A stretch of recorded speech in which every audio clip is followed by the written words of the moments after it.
Good afternoon, LinkedIn, or good morning, depending on where you are tuned in from. And my guest today, or this morning, is tuned in from the States, East Coast, Washington, D.C. And Katharine, or Kate, was my guest on the podcast this week. We spoke all about empathy at work, and Kate shared some really, really great insights from her book. Kate, do you want to kind of give people a little bit of a background about yourself, and then we can dive right into talking about what we spoke about on the podcast? Yeah, absolutely. Thanks so much for having me here, Aoife. I loved our podcast conversation, and it's such a joy to be able to continue the conversation. So my name, as you heard, is Katharine Manning. I'm a lawyer, and I have actually worked with victims with issues of victim and traumatization for a little over 25 years now. Everything from being a hotline counselor to legal advocate for victims. And then I spent 15 years at the Justice Department, where I was a senior attorney advisor on victim rights, which meant that I helped the department think through its response to victims in cases like terrorism, large-scale fraud, child exploitation, kind of everything that the Justice Department prosecutes. One of the things that I started to realize was that there weren't different things that people needed due to different types of crime. It wasn't like I had to bring different skills to bear to help an identity theft victim and a domestic violence victim. I mean, when people are in trauma, they all need the same things. And what I began to realize is that I was not only using those things with the victims in our cases, I was using them with our coworkers. People would come into my office, maybe somebody who's really upset about the way he's been spoken to in a meeting. His boss belittled him and he's furious and he's kind of pacing back and forth in front of my desk. I'm using the same skills that I would have used on a hotline call, right? To help, validate, calm him down. And why? Because he can't do his job when he's elevated like that, right? Yeah. It's going to keep him from doing his work. So eventually I sort of thought through what it is that I think people need in those moments. And I boiled it down to 5 steps, which is distilled in the book as the laser method. It's listen, acknowledge, share, empower, and return. And so that's what's in the book, which is called the Empathetic Workplace, 5 Steps to a Compassionate, Calm, and Confident Response to Trauma on the Job. What I love about that is that it's transferable. Like what you're talking about there is the types of transferable skills that people can have, that people can utilize, not just in a very specific situation, but in multiple different types of situations. And I know on the podcast, something that we spoke about or that we touched on was kind of the definition of what trauma actually is, because maybe people think or associated with something really grand, but all of the situations that you've described there sound like they are quite traumatic, as in that they have this psychological impact on the person who is on the receiving end of whatever situation it is. Yeah, absolutely. I spoke with one expert who estimated that 40 to 50% of the adult population in the US is walking around with unaddressed trauma.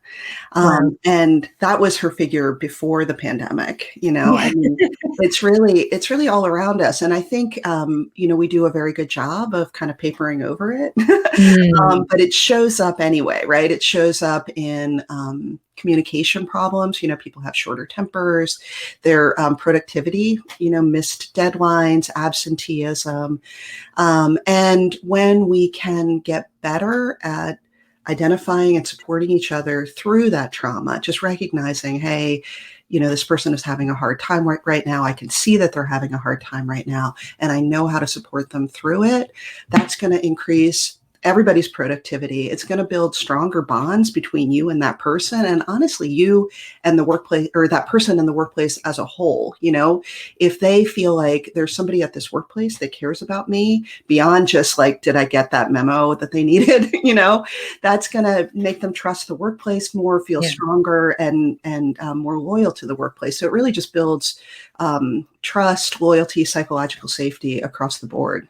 Yeah, no, it's interesting that you say that, because I mean, even before you use that term trust, I was thinking it's all about building that sense of trust in the organization and psychological safety. And that's something that we spoke about it on the podcast last week, but also it's in some upcoming episodes as well that I have recorded. And it's just coming up as a really, really hot topic at the moment, especially given the situation that we all find ourselves in with the global pandemic. And I think that's why these kinds of conversations are really important and really, really interesting for people at work to be able to handle those types of conversations. And I know just one thing that kind of springs to mind from the conversation that we had is the temptation to kind of brush aside when people approach you, or you're not really sure what to say or how to handle it. Do you want to talk a little bit more about that? Yeah, absolutely. So this is kind of what I think of as the second step in the laser process. Step one is listen, right? Let the person talk. But then step two is acknowledge. And it's the step that I think it's not hard, but I think it gets skipped over or done sort of bobbled most often. And to my mind, that's the part. If a conversation goes poorly, it generally is because of a lack of this acknowledgement. So acknowledgement is just literally, I hear you, thanks for sharing that. Like, I got it. Somebody says, shares something really difficult. They just found out their spouse has COVID or something, something really hard. And we have a tendency to want to jump to a solution, like, here's, I know a great doctor, or, some sort of solution, or we want to it's like we want to comfort them, right? But the way that we want to comfort them is by denying that they're going through something hard, because that makes us feel more comfortable. Like, oh, I'm sure she's going to be fine. Right? Well, you're not sure she's going to be fine. She might not be. You have no idea. Right?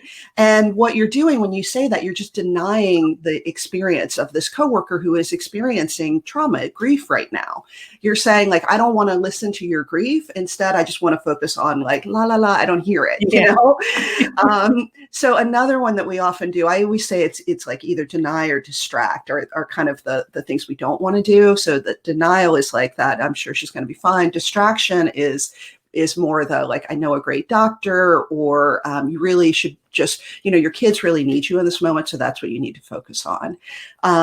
So, and like, yes, obviously he needs to focus on his kids, but he also needs a minute to just process the fact that this is really, really scary and hard. And if you try to, it's like you want to short circuit it, right? Like, I want to skip over this, like, grief place that we're in. The difficult conversation. Yeah, exactly. Move out of that zone as quickly as possible. And it never works, You just make it harder. In those scenarios, the focus is very much on the individual who is trying to provide the help, as opposed to, and I know we did speak about this on the podcast that was released last week, is to kind of do it as a focus on the other person. That's where I was kind of going with that, is that it's not about you and being able to deliver the message. It's more about the other person who is on the receiving end of that message and putting the focus on them. So it's not about it being really difficult for you to have that conversation. It's about what is the best thing for that other person who is receiving this help from you. Absolutely. Yeah.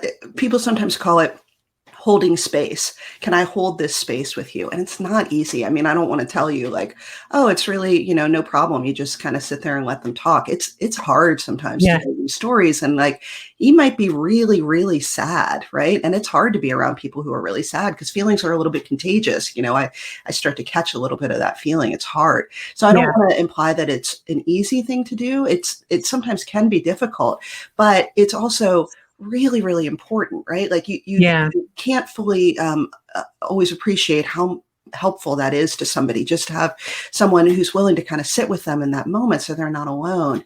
And it is really the fastest way through. I mean, like, they have to experience this, and getting to have somebody sit with them can be really helpful. And let me just say one thing, like, so there's, I've talked a lot about things you don't want to say, but more than anything, any acknowledgement is better than none. I spoke with, I have a friend whose son died very young. It was just tragic. He was 20 months old, and he died as a result of a medical error in a hospital. So just a really, really horrific experience. And she talked about, she had been in a mom's group with, other toddlers the same age. And when she came back after Gabriel had died, none of them said anything. Like I think because they didn't know what to say, they just said nothing at all. And that was so much worse, right? Yeah. So just say something. Honestly, the best thing to say is just, I'm so sorry. Yeah. I'm sorry. And give them some room to talk. Is there anything I can do? How are you doing right now? Give them a little bit of space to talk is really the best thing you can do. Yeah. Some really, really great advice. And I think on the podcast, we do talk about that, like just acknowledging, like, I hear what you're saying and it sounds like, and use their words to kind of reflect their words back at them as well. So really, really great. And we do go into detail on the laser within the full podcast itself. So there is a link to the entire podcast below in the comments here. So if you haven't checked it out yet, definitely check it out. Katharine, is there anything else that you would like to share? Like, feel free to talk about your book, or if there's anything else that you want to share based on the discussion that we had on the podcast, or why people might hop on over to listen to the full episode. Yeah, absolutely. So obviously, definitely check out the book. It goes into greater detail on all of these steps. I also have something that I am starting in the next month. It's not quite fully baked yet, but I'm excited about it. One of the things that comes up a lot when I do trainings and talks is that people are looking for places to have discussions about how challenging it can be to support others, in their jobs and their communities. And so I'm about to set up a free monthly call where people can just talk about what, their challenges are and how to support each other. So if you're interested in taking part of that, just connect with me either here on LinkedIn, or if you go to my website, KatharineManning.com, you can download the first chapter of the book, and that'll get you on my list so that you'll hear about that when it launches. That sounds amazing. And is that kind of targeted at a specific group? Would it be HR? Is it work specific? Is it kind of open to anyone who's having these tough conversations or dealing with other people who are going through traumatic situations? Yeah, it's just very open. The idea is it'll be 1 hour a week, or 1 hour a month. I'm thinking it's going to be the second Friday of the month at noon Eastern, and it'll be a 1 hour Zoom. I'll do a little 15, 20-minute introduction on a particular topic, something like using art, how art affects our self-care and ways that we can be compassionate to ourselves, or more about this issue of holding space, or all of these things that can be challenging for us and ways to support ourselves through it. So just very open. People can drop in. If you don't want to talk, you don't have to. You can just listen in. But it'll be a space where people can share and listen and just take care of each other.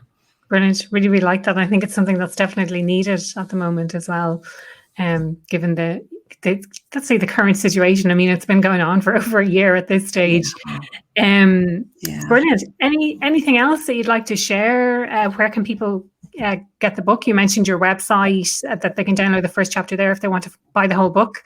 Presumably it's available anywhere online, bookshops, all that kind of thing. Yeah, absolutely. The book is out from HarperCollins Leadership, and they're just a phenomenal imprint, and they've made it available everywhere. So you can for sure get it on Amazon, but also local bookstores will have it as well. So wherever you buy books, it'll be available for you. And yeah, if you go to my website, Katharine Manning, and it's KATHARINE, Manning.com, you can find out more about the book and also get that first chapter. Brilliant. No, it sounds great.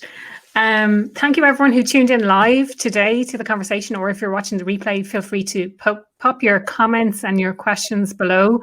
Both of us are tagged in this post, so we will, or at least we should be able to see them as they come up. If you have any questions or comments or anything like that, would love to hear from you. I mentioned last week on the live that I have recently launched my Patreon account, so I'll put a link to that actually. I haven't put a link yet, but I will put a link after this live below if you want to go and check out my Patreon account and get access to exclusive content as well in advance of everyone, and advance shows as well. So actually getting them before they are released out to the general public. But I'd like to thank you again, Katharine, for your time on the LinkedIn Live and for the full podcast as well. And for anyone who wants to check out the full podcast, the link is below, or it's available anywhere that you watch or listen, should I say, to your podcasts. Thank you so much, Katharine, for your time. Thank you, Aoife. It's been such a pleasure.